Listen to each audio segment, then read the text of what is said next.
कस्तो सानो लक्ष्मी बोकेर भक्त भगवानको आनन्द कान्द भगवानको कतिलो केटी लक्ष्मी समान खाँदा कति राम्रो मिलाएको छ फेरि कस्तो राम्रो हाले कति चुरामाको के गर्नु फुटके लागि भन्ने पिर्छ फेरि हरायो भने के टेकेर जानु दुःख पाइहालिन्छ बाटोमा गोडाभरि काँडा दिएर खन्च्याङ खन्च्याङ गर्दै जाँदै हुनुहुन्छ त्यो लट्ठी पनि सारा भयो भने त के गति होला बिचरा कठैलाई के गर्नु श्याम सुन्दर भगवानको सोध्नुहुन्छ जसलाई भेट्यो त्यसलाई सोध्नुहुन्छ कसैले बताइँदैन राता लुगा लगाएरै सोध्नुहुन्छ सेता लुगा लगाएरै सोध्नुहुन्छ ल न द्वारिकाधीश भगवान्का जाने कता हो भनेर सोध्नुहुन्छ बोल्नु भने शक्ति छैन के गर्नु यसो यसो भने मुरली बजाउने भने होला कता हो त्यो मुरलीवाला भने कहाँ छन् ती श्याम सुन्दर लौ न तिनको मुरलीको धुनले पनि मलाई पहिला मोहनी लगाएको थियो सुनाएका थिए पहिला गुरुकुलमा सँगै बस्दाखेरि अत्यन्त आनन्द लाग्थ्यो तर के गर्नु अहिले कहाँ गए कहाँ केही गरे पनि मैले पाउन सकिनँ मैले के गल्ती गरेछु र मैले भगवान्देखि विमुख हुनु पर्यो कृष्णदेखि विमुख हुनु पर्यो आज भन्नुहुन्छ आँखाबाट बलिन्द्र धारा आँसु बगाउनुहुन्छ र यस्तो प्रकारले रुनुहुन्छ के गर्नु आज भगवान् मेरो कहाँ जानु होला भगवान् कृष्ण आज त्यो जहाँ भए पनि मलाई दर्शन दिइबक्सेस् न मलाई केही चाहिँदैन धन सम्पत्ति माग्न आएको होइन प्रभु मलाई यो दर्शन दिइबक्से पुग्छ हजुरको नाम पाइ मुख्छ भन्नुहुन्छ त्यतिखेर हे मागो भगवान तिमीसँग हे मागो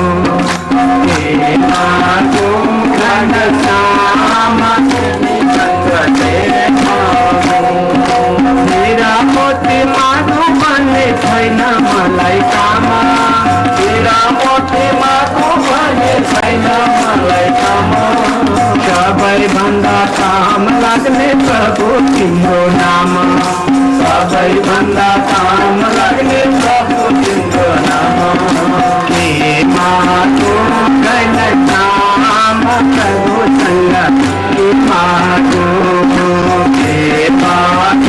छैन कोही पनि भगवानको नाम जप्न पाएँ भन्नुहुन्छ खुसी हुनुहुन्छ के गर्ने मागो छैन श्याम तिमीसँग के मागो केही चाहिँदैन प्रभु बिन्ती मैले ल्याएँ केही चाहिँदैन प्रभु बिन्ती मैले ल्याएँ हजुरको दर्शन गरौँ भनी भेट्न आएँ हजुरको दर्शन गरौँ भनी भेट्न आएँ आहा कृष्ण दामोदर कमल बिलोचन आहा कृष्ण दामोदर तिनै सपना धोनी गर्न पापी विमोचन धोनी गर्न पापी विमोचन के मागो धन श्याम तिमीसँग के मागो धन श्याम तिमीसँग के मागो धन श्याम तिमीसँग के मागो प्रभु के मागो प्रभु के मागो प्रभु के मागो प्रभु के मागो कठै बिचरा सुधाबाट कति गाह्रो भएको छ भगवानको नाम जप्नु भएको छ आँखाबाट बलिन्द्र आँसु धारो भएको छ प्रभु मैले कसरी पाउन सक्छु यदि प्रभुलाई पाउन सकिनँ भने मेरो के गति होला मलाई केही माग्न आएको होइन म केवल प्रभुको दर्शन गर्न मात्रै म आएको हुँ भन्नुभयो यस्तो प्रकारले सोध्नुहुन्छ बाटोमा जाँदा जसलाई पनि खोइ कृष्ण कता छन् भनिन्छ कसैले कुरो बुझ्दैन बताइँदैन द्वारिकाधीश भगवान् कता हुनुहुन्छ होला भनेर सोध्नुहुन्छ कसैले बताउँदैनन् घुम्नुहुन्छ डुल्नुहुन्छ यता घुम्नुहुन्छ उता घुम्नुहुन्छ बेला बेलामा टेकिसक्नु भएको काँडा भिजेर गोडा पनि खत्तम भइसक्यो निला भइसके गोडा हिँडिरहेको कस्ता गर्नु जुडामका गोडा निला भइसके रगत भन्ने कुरो साइडमा परो बाबु कस्तो माग्ने जस्तो मान्छे आएको होला यहाँ कसले बताउँछ सोझालाई कता पढ बाबु भनेर भन यस्तो मान्छेले पनि भगवान भेट्छ त हेर्दै पाउला जस्तो छ ए दुःख परेपछि बोला हाँस्यो हुन्छ बाबु जो पनि द्वारका भने त यही हो कहाँ जानु अनि द्वारका बिचरा कठोरीद्वाराको पानीमा सुन्नु भएको छ बल्ल बल्ल भेटेर ल लौजा के गरौँ श्याम सुन्दर भगवानको गरिबलाई कलेज गर्दा हेला गर्दैन र कलेज गर्दा बाटो देखाउँछ चिन्न सक्नु पर्यो नि हातमा चिन्न सक्नु पर्यो अनि परमात्मालाई पाइन्छ त्यसैले द्वारकाधीश भगवानको जुन गाड बसेको थियो नि दरबारको ढोकामा उसलाई सोद्धा त अब त्यस्तो किसिमले थाहा छैन हो तर जान पाइन्न रे ल होइन बाबु हातमा लट्ठी ल्याएको छ बिचरा पठाउँदै जानु दियो भने बाबु म एकचोटि भेट्छु क्या कृष्णलाई उहाँले पनि म होइन चिन्दिनँ भन्नुभयो भने म फरक आफै गइहाल्छु नि भोग्राउनै पर्दैन नि अब हेर्दै गति छाड्छ जस्तो मान्छे बाबु एकचोटि भनिदियो भने बाबु एकचोटि म भन्दिनँ तर तपाईँको परिचय चाहिएन म सुराना हो के श्रीकृष्णचन्द्रजीको सानैदेखिको प्रेमको मृत्यु म कसरी पत्यो यस्तै म प्रेमको मृत्यु बालाकालदेखिकै भन्नुहुन्छ कठै बिचरा श्रीकृष्ण भगवान त्यस्तो गतिलो हुनुहुन्छ खोइ तपाईँ त यस्तो फाट्या हेर्दै बोला जस्तो हुनुहुन्छ म कसरी पत्याउनु भगवान त शङ्ख चक्र गदा पद्म तपाईँको साथी भन्ने एकचोटि चाहिँ कुरा पुर्याइदियो भने बाबु जसरी भएपछि बाबु मलाई साह्रै गाह्रो भइसक्यो अरे एक तरहले रोइ कराइ गरिन्छ तर त्यो गाड बसिया पनि कस्तो होला पटक्कै भित्र हुन्छ होइन फेरि है आउँदिन के आउँथ्यो बिचरा कामेर बस्नुपर्छ गाडी हाल्दैन क्यामेरा देखेर बाहिरै बस्नु र गाडले पनि बल्ल बल्ल एकजनालाई हराउनु भयो त्यहाँ बुझेर आएको खबर पुर्याइदियो भनेर बल्ल बुझ्न पठाउनु भयो आउनुभयो गाड बुझ्नु भनेर भगवान कृष्णका प्रभु बाहिर एकजना पुरा मान्छे भेट्न आउनु भएको छ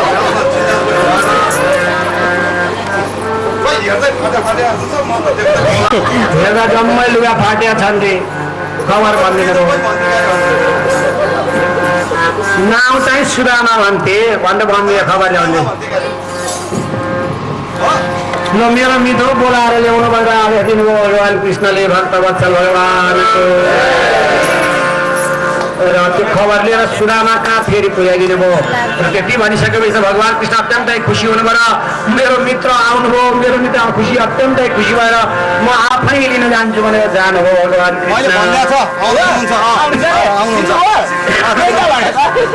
भगवान कृष्ण पनि अत्यन्तै खुसी हुनुभयो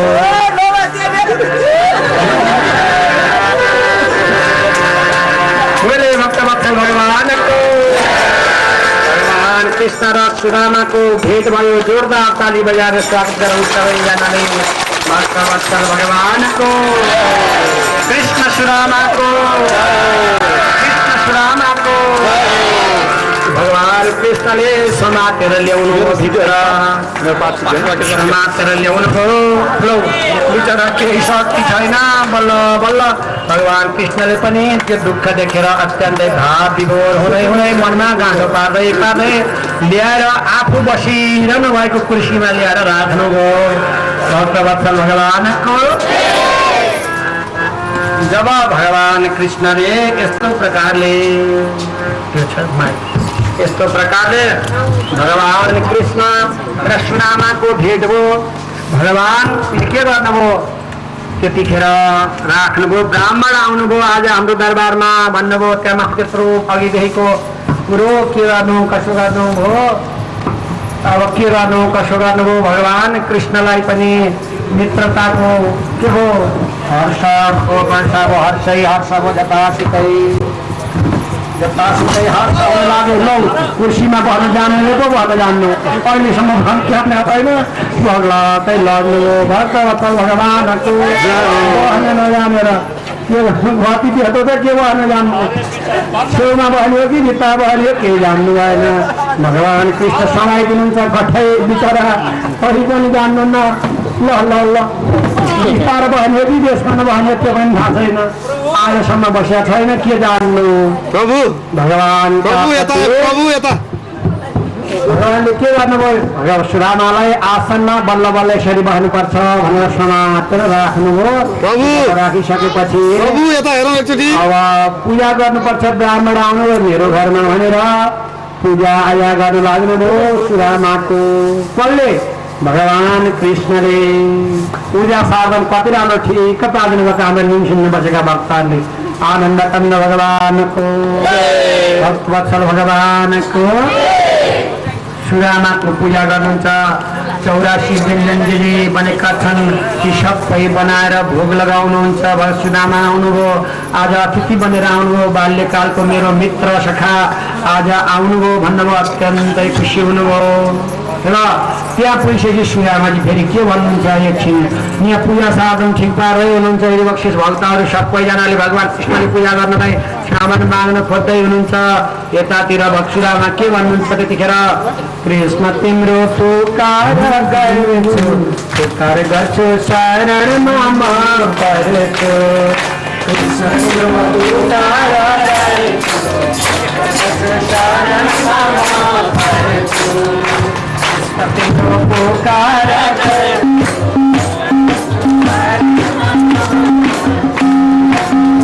तिम्रो पुकार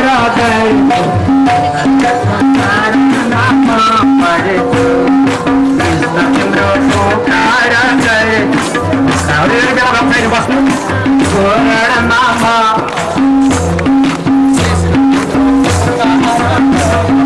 पुकार गर्छु शरणमा म पर्छु। त्यही भाग मात्रै भारी कृष्ण तिम्रो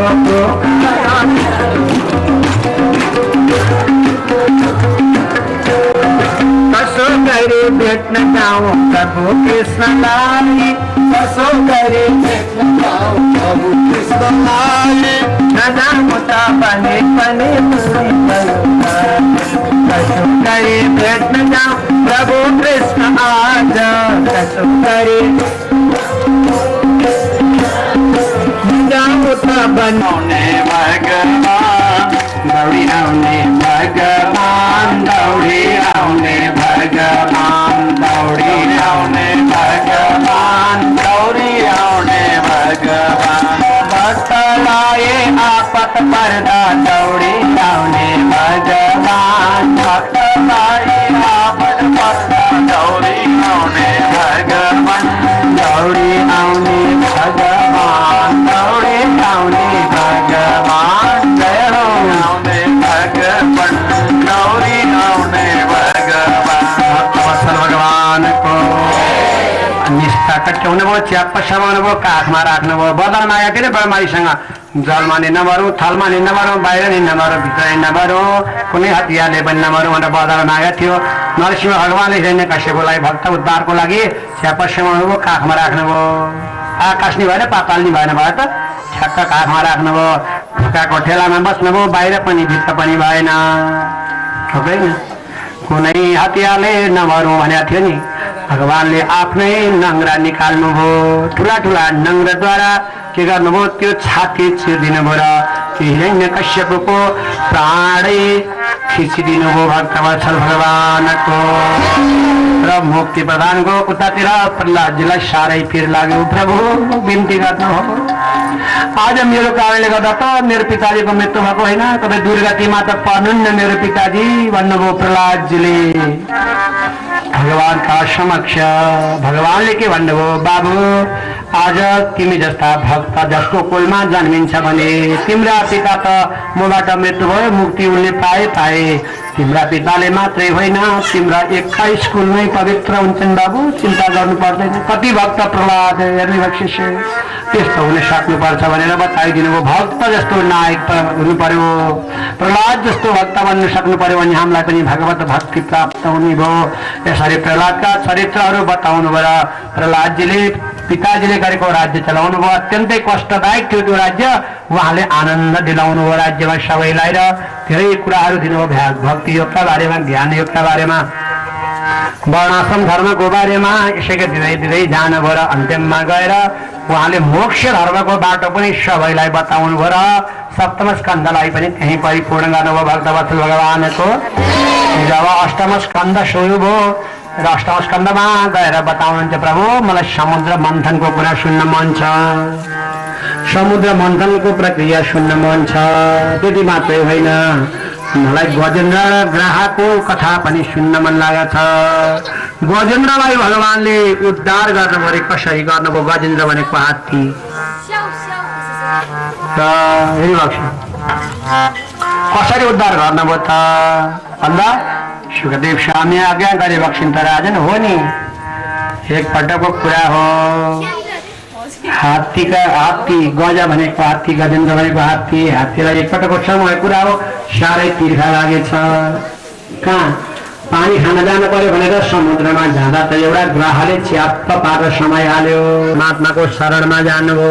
गयो त्यो गजेन्द्र गएर के भनेर प्रार्थना गर्यो? प्रभु हजुरले मलाई यो संसार विभव सागरबाट तार्नु पर्यो, म त परेँ, हामी पनि परेका छौँ संसार विसागरमा, त्यसै गरी मलाई तारिदिनु पर्यो। संसार विभव सागरमा चुर्लुममा डुबेका छौँ रे, अहिले ग्राहले मलाई समाति राखेका छ भनिसकेपछि स्तुति बिन्ती गरेर त्यो गजेन्द्र भन्न थाल्यो, प्रभु हजुरले कसरी मलाई तार्नु बक्सिन्छ? अब यस्तो घोर महासागरमा तार्नलाई, त्यहाँ माथि जलमा तार्नलाई माझी नभनिकन सकिँदैन। माझी बनी प्रभु आए, माझी बनी प्रभु आए,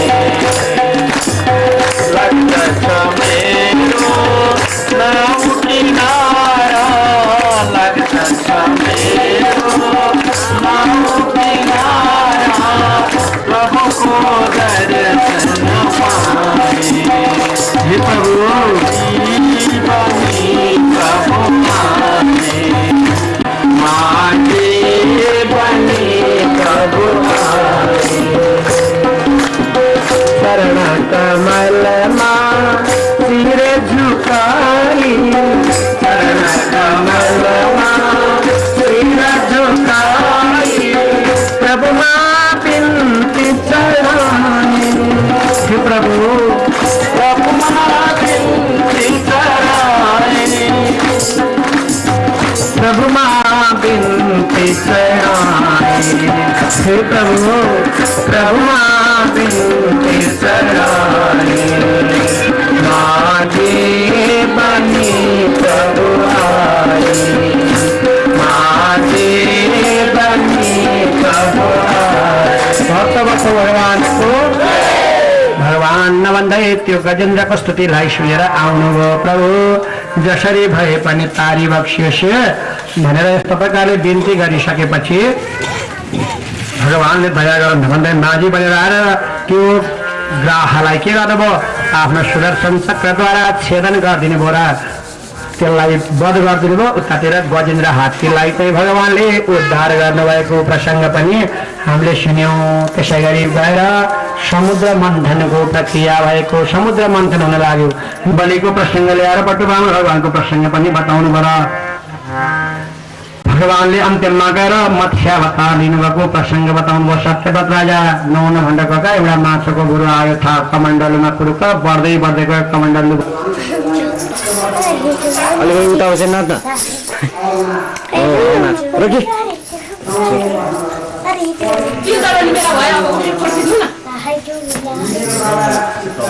Olha, a segunda aqui, a Surene.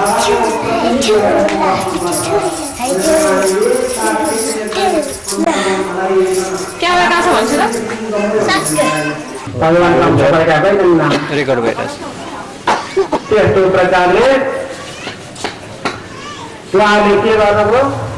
सेवा आराधना पूजा आजा जे पनि आउँछ बाहिर भित्र दायाँ बायाँ तल माथि केही नभनिकन दुःख नमानिकन उहाँको कुनै परिवार आएर यहाँ सेवा सत्कार गर्नुभयो र उहाँहरूको यस्तै सेवा गर्दै जाने अटल सौभाग्य उहाँहरूलाई प्राप्त होस्। भगवानले सदा सुनन्दा केसी, त्यसै गरी माइला छोरा हुनुहुन्थ्यो सुधीर केसी, बुहारी हुनुहुन्थ्यो उषा केसी र कान्छा छोरा हुनुहुन्थ्यो अम्बिर केसी। बुहारी बाँकी ल्याउन दुई दम्पति र एक छोरा, दम्पति सहित दुईटा छोरा र उहाँकै बाँकी विवाह गर्न बाँकी एउटा छोरा। गोहुको अम्बिर केसी उहाँले पनि जसरी माइला गएका छोराहरूले गर्नुभयो त्यसै गरी गर्नुभयो यहाँ आएर सेवा सत्कार भगवानको आराधना बेला बेला नाच्ने गाउने रमाइलो गर्ने ताली बजाउने त्यतिसम्म पनि नभएर पानी आउनु लाग्यो भने त्यतिकै याद गर्ने भान्सामा याद गर्ने माथि गुरुहरूलाई के खाँदो छ त्यो प्राप्त गर्नुहोस् उहाँहरूलाई श्री भक्तवत्सल भगवानको त्यसै गरी श्रीमद् भागवत महायज्ञलाई सुरुदेखि अन्त्यसम्म यहाँ उपस्थित भएर हेरिबक्सेस अत्यन्त आनन्दसँग सेवा गर्नुभयो उहाँहरूका तीनवटी छोरी तीनवटी छोरी आफ्नो विवाह छ नि विवाह गरेर पठाइनु सक्छ आफ्नो घरमा आफ्नो विवाह छ नि तैपनि उहाँहरूले के गर्नुभयो घरको काममा ठान्नु भएन मेरो पिताको घरमा आज महायज्ञ हुँदैछ सेवाको कर्तव्य हो भन्नुभयो तीनवटा छोरी साथमा ज्वाइँहरू पनि साथसाथै छन् ज्वाइँ मात्रै बाहिर हुनु भएन ज्वाइँहरूले पनि छोराले जस्तै गरेर यहाँ आएर जे परिआउँछ त्यही सहयोग गर्नुहोस् छोरी ज्वाइँ दुवैले यस्ता छोरी ज्वाइँ पाउनु पनि चान्सुने कुरा हो र होइन नि राम जस्ता ज्वाइँ रे सीता जस्ता छोरी भन्नु बिजुरा घुम्दै भजन गाउँदाखेरि बस्नु त होइन त्यसो भने हो नि सीता जस्ता छोरी सीता जस्ता बुहारी राम जस्ता छोरा भन्नुहुन्थ्यो त्यसकारणले साक्षात उहाँकी यहाँ मलाई कथा प्रवचन गर्न ल्याउने वा साँच्चै नै उहाँ नै हो अहिले सिधै भन्नु पर्दाखेरि उहाँको दम्पति